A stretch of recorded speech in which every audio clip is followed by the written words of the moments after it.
ನನಗೆ ಗೊತ್ತಿಲ್ಲದೆ ನಿಮ್ಮ ಮೇಲೆ ನಿದ್ದೆ ಮಾಡಿಬಿಟ್ಟಿದ್ದೆ. ಪರವಾಗಿಲ್ಲ ಮಲ್ಲಿ, ನೀವಾದರೂ ನನ್ನ ಹೇಳಿಸ್ಬೋದಿತ್ತಲ್ಲ. ಪರವಾಗಿಲ್ಲ ಅಂತ ಹೇಳಿಲ್ವಾ? ನೀನು ಒಳ್ಳೆ ನಿದ್ದೆಲಿದ್ದೆ, ಹೇಳ್ಸಕ್ಕೆ ಮನಸ್ಸಾಗಲಿಲ್ಲ.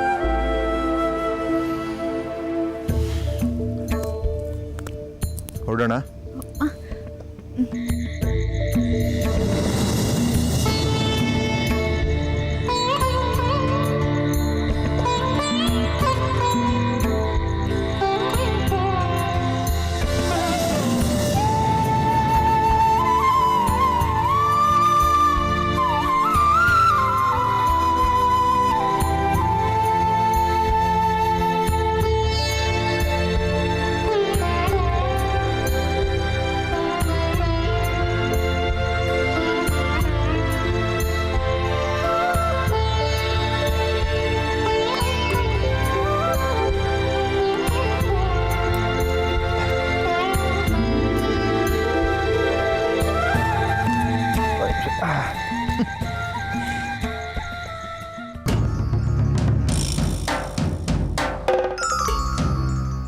ಹೊಲದ ಕಡೆ ಹೋದವರು ಇನ್ನೂ ಇಷ್ಟೊತ್ತಾದರೂ ಬರಲಿಲ್ವಲ್ಲ?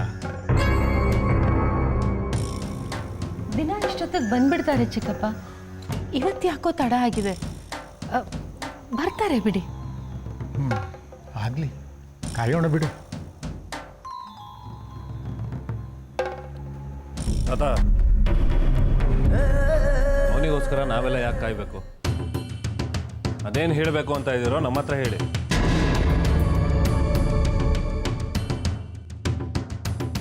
ಬಂದಮೇಲೆ ನಾವೇ ಅವನಿಗೆ ವಿಷಯ ತಿಳಿಸ್ತೀವಿ. ಸ್ವಲ್ಪ ಹೊತ್ತಾದ್ರೆ ಕೊಂಪೆ ಏನು ಮುಳುಗಿ ಹೋಗೋದಿಲ್ಲ.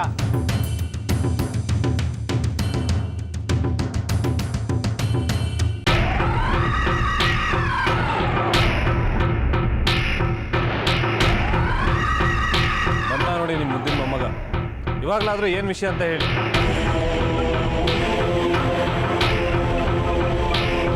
ತಾತ, ಏನು ವಿಷಯ?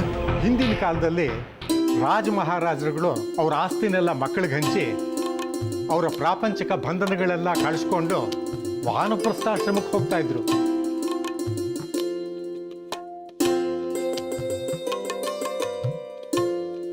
ದೇವರು ನನಗೆ ಐಶ್ವರ್ಯ ಕೊಟ್ಟಿದ್ದಾನೆ, ಆದರೆ ಮಕ್ಕಳನ್ನು ಕೊಟ್ಟಿಲ್ಲ.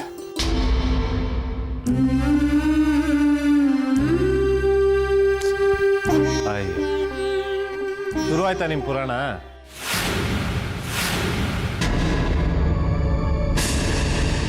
ಜಗದೀಶ,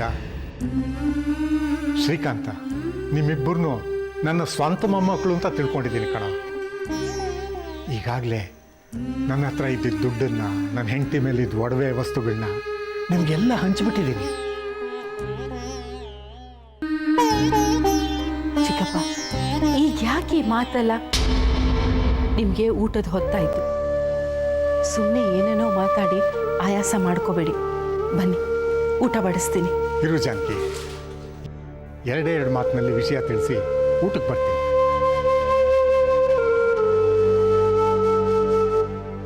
ಹಾಗಾದರೆ ಈಗಲಾದರೂ ವಿಷಯಕ್ಕೆ ಬನ್ನಿ.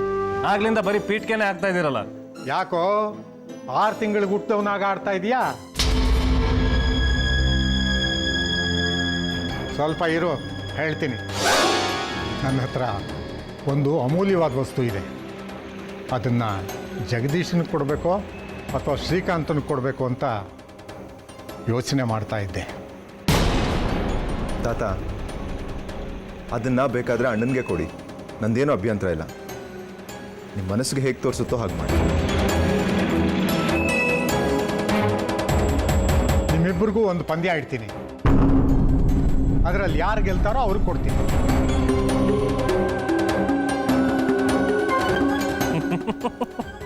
ತಾತ, ಇದಕ್ಕೆಲ್ಲ ಪಂದ್ಯ ಯಾಕೆ? ಯಾವುದೇ ಪಂದ್ಯ ಆಗಲಿ ನಾನೇ ಗೆಲ್ಲೋದು ಅಂತ ಎಲ್ರಿಗೂ ಗೊತ್ತು.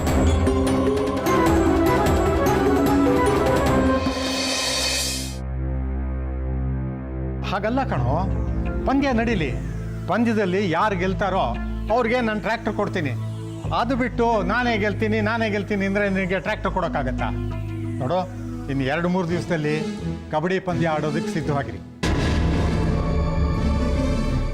ಏನ ಕಬಡ್ಡಿ ಪಂದ್ಯನ? ಏನ್ ತಾತ ನೀವು? ಸುತ್ತಮುತ್ತ ತಾಲೂಕಿಗೆ ಒಳ್ಳೆ ಆಟಗಾರ ಅಂತ ಇರೋದು ನಾನು ಒಬ್ಬನೇ ಅಂತ ನಿಮಗೆ ಚೆನ್ನಾಗಿ ಗೊತ್ತಿದೆ. ಪಂದ್ಯನೂ ಬೇಡ ಏನು ಬೇಡ, ಪಂದ್ಯ ಆಡಿಸಿದ್ರು ಕೂಡ ಪಾಪ ಶ್ರೀಕಾಂತನೇ ಸೋಲೋದು. ಎಲ್ಲರ ಎದುರುಗಡೆ ಅವನಿಗೆ ಅವಮಾನ ಆಗೋದು. ನೋಡು, ಆಟ ಅಂದಮೇಲೆ ಒಬ್ಬರು ಗೆಲ್ತಾರೆ, ಒಬ್ಬರು ಸೋಲ್ತಾರೆ. ಸೋತವರು ಅದನ್ನು ಅವಮಾನ ಅಂತ ತಿಳ್ಕೊಬಾರ್ದು. ಯಾರು ಎಷ್ಟು ಅನುಭವ ಇರೋ ಆಟಗಾರ ಅನ್ನೋದು ಮುಖ್ಯ ಅಲ್ಲ, ಅವತ್ತಿನ ದಿವಸ ಪಂದ್ಯ ಹೇಗೆ ಆಡ್ತಾರೆ ಅನ್ನೋದು ಮುಖ್ಯ. ಇದರಲ್ಲಿ ಆತ್ಮವಿಶ್ವಾಸ ಇದ್ದವರು ಗೆದ್ದೇ ಗೆಲ್ತಾರೆ. ಓಹ್, ನನಗೆ ಈ ವಿಷಯ ಗೊತ್ತೇ ಇರಲಿಲ್ಲ ತಾತ. ಇವಾಗ ನಿಮ್ಮಿಂದ ತಿಳಿದ ಹಾಗಾಯ್ತು ನೋಡಿ. ಸಾಕು ಮಾಡೋ ತಲಹರಟೆನಾ? ಈ ಪಂದ್ಯ ನಿನಗೆ ಒಪ್ಗೆನಾ? ನೋಡು, ಈಗಲೇ ಹೇಳಬೇಕು ಅನ್ನೋದೇನಿಲ್ಲ, ನಿಧಾನವಾಗಿ ಯೋಚನೆ ಮಾಡಿ ಹೇಳಿ. ಸರಿ.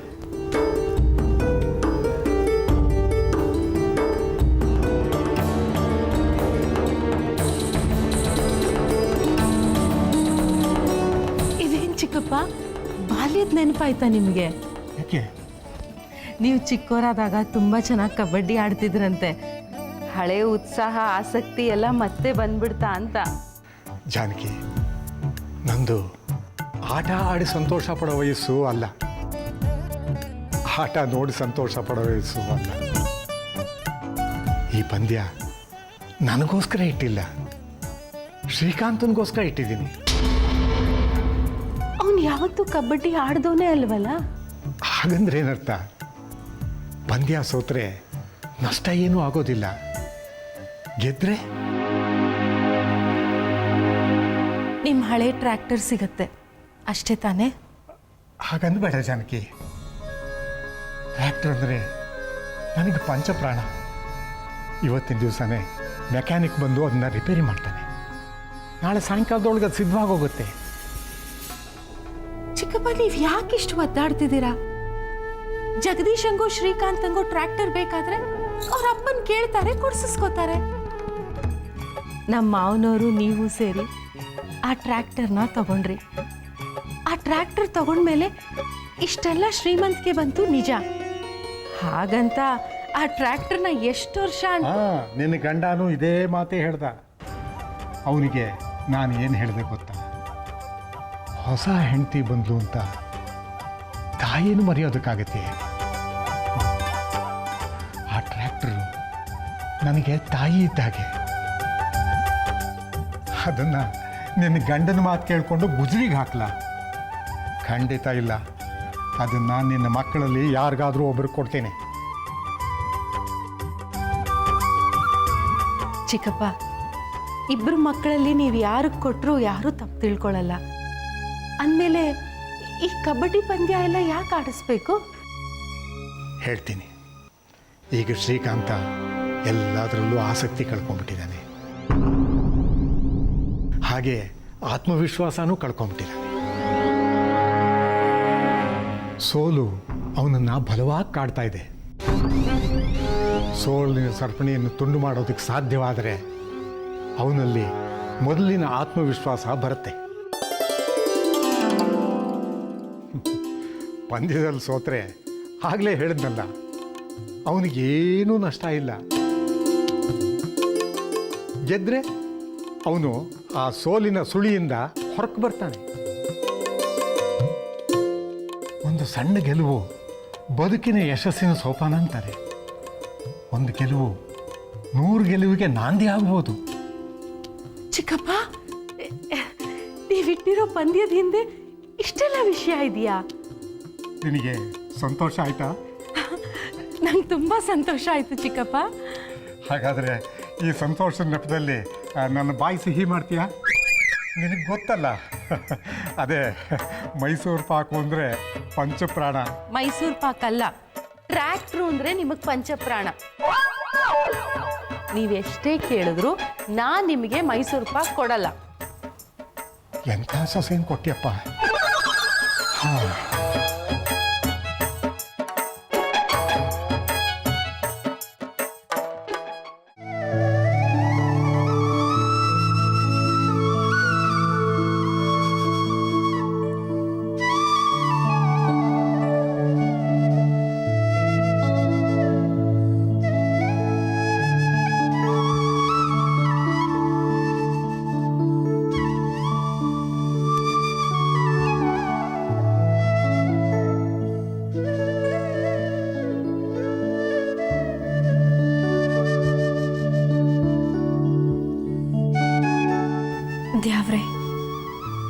ಚಿಕ್ಕ ಯಜಮಾನ್ರಿಗೆ ಯಾವ ಕಷ್ಟನೂ ಬರ್ದಿರೋ ಹಾಗೆ ನೋಡ್ಕೊ.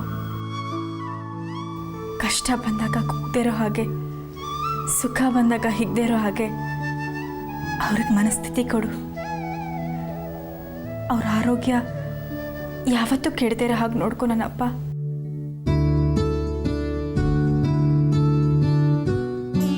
ಅವ್ರ ಮನಸ್ಸಿನಲ್ಲಿ ನನ್ನ ಬಗ್ಗೆ ಪ್ರೀತಿ ಹುಡ್ಲಿ.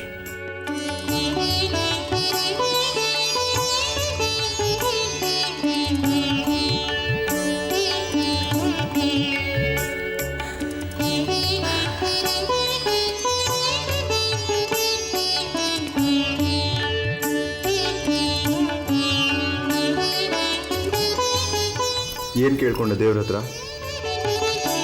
ಶ್ರೀಕಾಂತ ಕಬಡ್ಡಿ ಪಂದ್ಯದಲ್ಲಿ ಗೆದ್ದು ಅವನಿಗೆ ಟ್ರ್ಯಾಕ್ಟರ್ ಸಿಗಲಿ ಅಂತನಾ?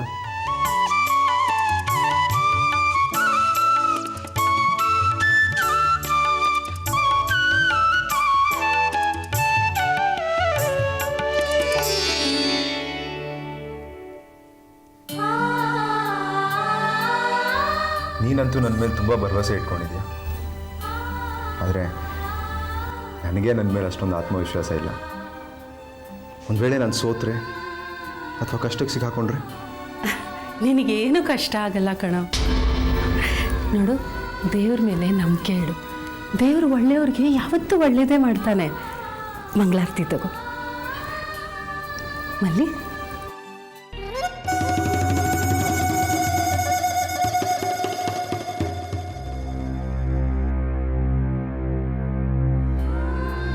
ಪ್ರಸಾದ ತಗೋ.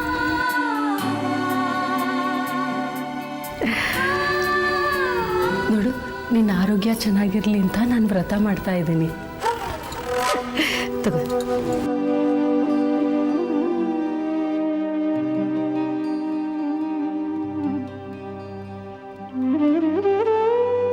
ಆ ದೇವರ ಆಶೀರ್ವಾದ ಯಾವತ್ತೂ ನಿನ್ನ ಮೇಲಿರುತ್ತೆ. ಇನ್ನೊಂದ್ಸಲ ಹೀಗೆಲ್ಲ ಮಾತಾಡಬೇಡ ನೀನು, ಗೊತ್ತಾಯ್ತಾ? ಪ್ರಸಾದ ತಗೋ.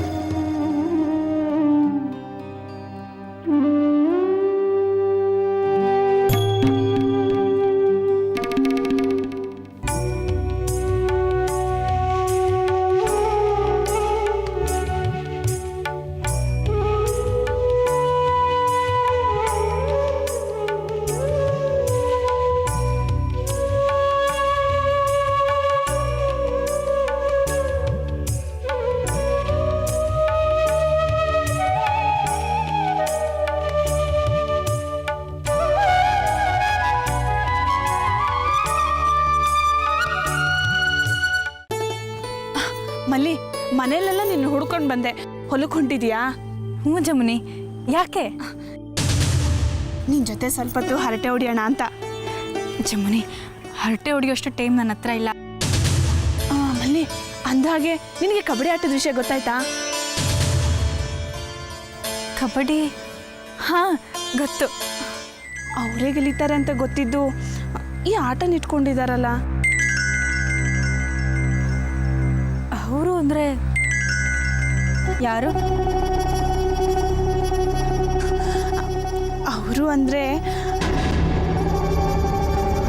ಅವರೇನಯ್ಯ, ಜಗದೀಶಪ್ಪನವರು.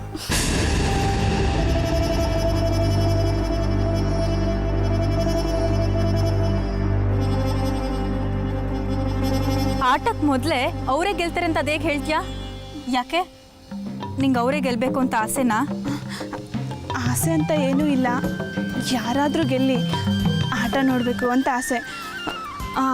ಮಲ್ಲಿ, ಶ್ರೀಕಾಂತಪ್ಪವ್ರನ್ನ ನೋಡಿದ್ರೆ ತುಂಬಾ ಆಶ್ಚರ್ಯ ಆಗುತ್ತೆ. ಯಾಕೆ? ಯಾಕಾಗಿ ಹೇಳ್ತೀಯಾ? ಅವರು ಯಾವತ್ತೂ ಯಾವ ಕೆಲಸನೂ ಮಾಡಿದವರೇ ಅಲ್ಲ.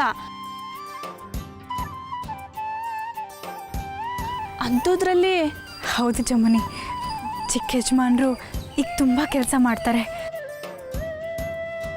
ಕಳೆ ಕೀಳ್ತಾರೆ, ಹೊಲ ಉಳ್ತಾರೆ, ಬಿತ್ತನೆನೂ ಮಾಡ್ತಾರೆ. ನೋಡ್ತಿರೋ ಜಮುನಿ, ಇನ್ನು ಸ್ವಲ್ಪ ದಿವಸದಲ್ಲೇ ಬಂಗಾರ ಅಂತ ಬೆಳೆ ಬೆಳೀತಾರೆ. ಮಲ್ಲಿ, ನೀನು ಬಂದಮೇಲೆನೇ ಅವರು ಬದಲಾಗ್ಬಿಟ್ಟಿದ್ದಾರೆ.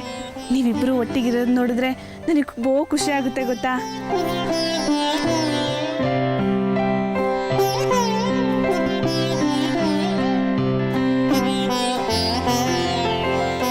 ಖುಷಿ ಪಡುವಂಥದ್ದು ಏನಿದೆ ಜಮುನಿ? ನಮ್ಮಿಬ್ಬರ ಸಂಬಂಧ ಮಾಲೀಕ ದಾಸಿ ಇದ್ದಂಗೆ ಅಟೆಯ.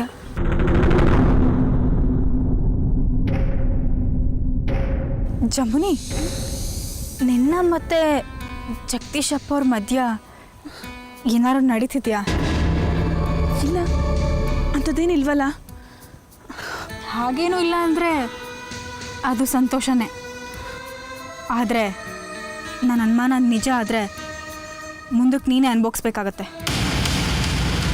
ನೋಡು ಜಮುನಿ, ಒಂದು ಮಾತು ತಿಳ್ಕೊ, ಕೆಂಡ ಯಾವತ್ತೂ ನಾನೇ ಕೆಂಡ ನನ್ನ ಹತ್ರ ಬಂದರೆ ಕೈ ಸುಡುತ್ತೆ ಅಂತ ಹೇಳೋದಿಲ್ಲ.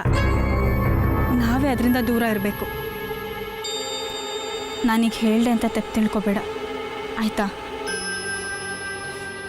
ನಂಗೆ ಟೈಮ್ ಆಯಿತು, ನಾನು ಇನ್ನು ಬರ್ತೀನಿ.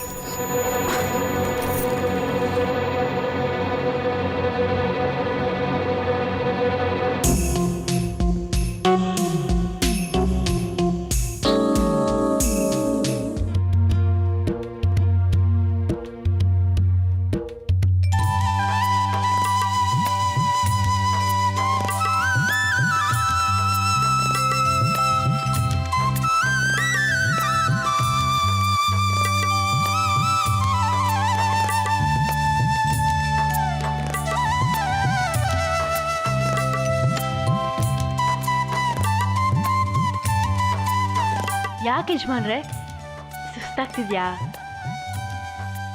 ಈ ಕೆಲಸ ಎಲ್ಲ ಮಾಡ್ತಿರೋದು ಹೊಸದಲ್ವಾ ನಿಮಗೆ? ಅದಕ್ಕೆ ಹಾಗನ್ನಿಸ್ತಿದೆ. ಹೋಗ್ತಾ ಹೋಗ್ತಾ ಸರಿ ಹೋಗುತ್ತೆ.